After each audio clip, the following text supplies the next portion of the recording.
दो news only views. दोस्तों, आज अंतर्राष्ट्रीय योग दिवस है।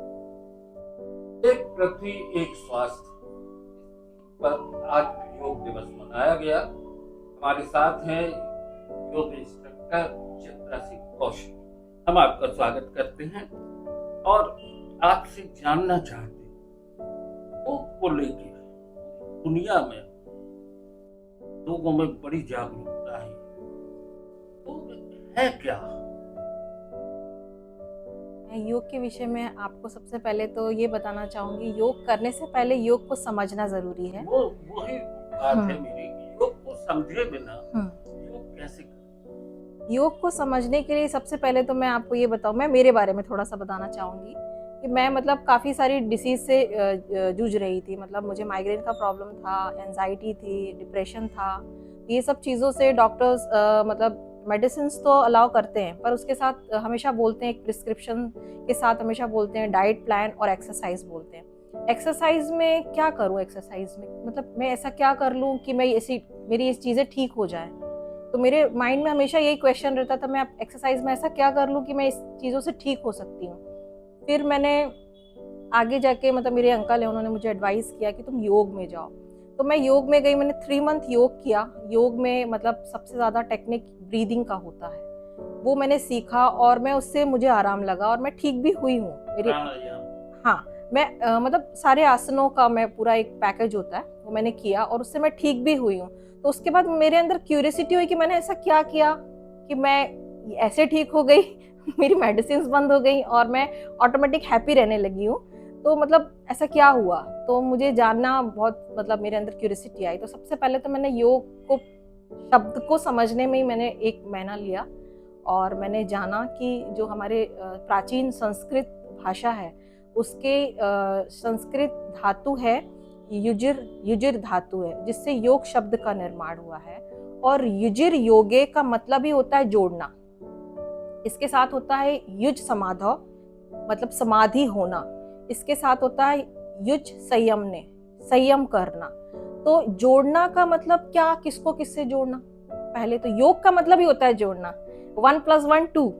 तो मतलब जोड़ना, क्या चीज जोड़ना, किसको किससे जोड़ना? सबसे पहला तो क्वेश्चन ही है, योग कर रहे हैं हम, क्या कर रहे हैं योग में? तो इसमें यह है मन को शरीर से जोड़ना, आत्मा का जोड़ना। मन, शरीर और आत्मा का एकीकरण ही योग है। तो योग जो है शारीरिक, मानसिक और आध्यात्मिक, जो हमारे शास्त्रों में भी, ग्रंथों में भी इसका प्राचीन समय से बताया गया है। महर्षि पतंजलि जो 5000 वर्ष पहले से हैं, जिन्होंने योग सूत्र लिखा हुआ है, उसमें मैंने सारा स्टडी किया इसका। तो मैंने जाना कि योग कितनी बड़ी चीज है। तो उन्होंने योग को सीधा हिंदी संस्कृत शब्द में मैं पहले बताना चाहूंगी, योगश चित्त वृत्ति निरोधा उन्होंने बताया है। जिसमें उन्होंने ये बताया है कि योग हमारी चित्त की वृत्तियों का निरोध है। अब चित्त की वृत्तियां क्या है? वृत्तियों का सर्वथा नाश हो जाना। वृत्ति क्या होती है? पहले चित्त वृत्ति क्या होती है? मन, बुद्धि और अहंकार। मन पे कंट्रोल करना, मतलब इसका सर्वथा नाश होना। दैट मीन्स इसको कैसे हम खत्म, मन कभी कंट्रोल हो सकता है क्या? नहीं हो सकता है। बुद्धि, अहंकार, ये सब चीजें, अहंकार दैट मीन्स एग्जिस्टेंस, मैं।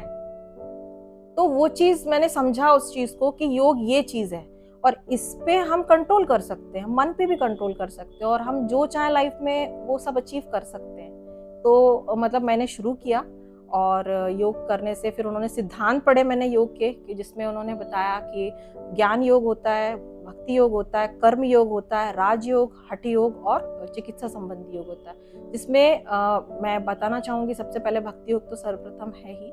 मैं राजयोग के अंदर अष्टांग नमस्कार की बात करूंगी। तो उसमें जो यम नियम आसन, आसन तीसरे चरण पे दिया गया है। तो आसन में मैंने जो शुरू किए, मैं अब आसन पे आती हूँ जो आधुनिक हमारे उसमें चल रहा है। तो आसन में सबसे पहले सूक्ष्म व्यायाम करना चाहिए। डायरेक्ट किसी अभ्यास को करने से पहले हम अपनी बॉडी को उस लायक बनाएं। 1 महीने तो हम उसका ही प्रयास करें, आसन करें। आसन जब हम शुरू करते हैं तो सूक्ष्म व्यायाम हमने किया, जैसे अपने हाथों को लचीला, थोड़ा सा फ्लेक्सिबल बनाना। सबकी बॉडी एक सी नहीं होती है, मतलब उतनी लचीली नहीं होती है। उसके लिए हमको थोड़ा सा गर्दन वर्दन अपना, है ना, हाथ अपना पैर, बॉडी को उस तरह से उसके लायक बनाना, शरीर को लचीला बनाना योग के लायक। इसके साथ ही मैं सूर्य नमस्कार शुरू किया मैंने। तो सूर्य नमस्कार से मतलब जो हमारे सातों चक्र हैं वो एक्टिवेट होते हैं, तो वो चीज़ मतलब मुझे फ़ायदा किया। और इसके साथ फिर सबसे पहले हमें खड़े होने वाले आसन करने चाहिए, जिसमें मैं बताना चाहूँगी कि ताड़ासन होते हैं, सिंपल आसन है। सिंपल आसन मतलब ताड़ासन से छोटे बच्चों का जो यंगस्टर्स होते हैं उनकी हाइट के लिए काम आती है, और मेन कंसंट्रेशन पावर, और साथ में हमारा जो कॉलर बोन है ना, और रीढ़ की हड्डियाँ वगैरह, ये सब चीज़ें मतलब काम अच्छे वे में काम शुरू करती हैं। और मतलब ताड़ासन के बाद मैं बताऊंगी तिर्यक ताड़ासन है, इसके साथ ही भुजंग आसन है, वो लेटने वाला आसन है। ऐसे आसन करके मैंने खुद को मतलब छोटे आसनों से ही अपने आप को सही किया है। कई उम्र के बच्चे गाँव में ज्यादातर डिप्रेशन से डिप्रेशन को दूर करने की कोई व्यवस्था नहीं? बिल्कुल है।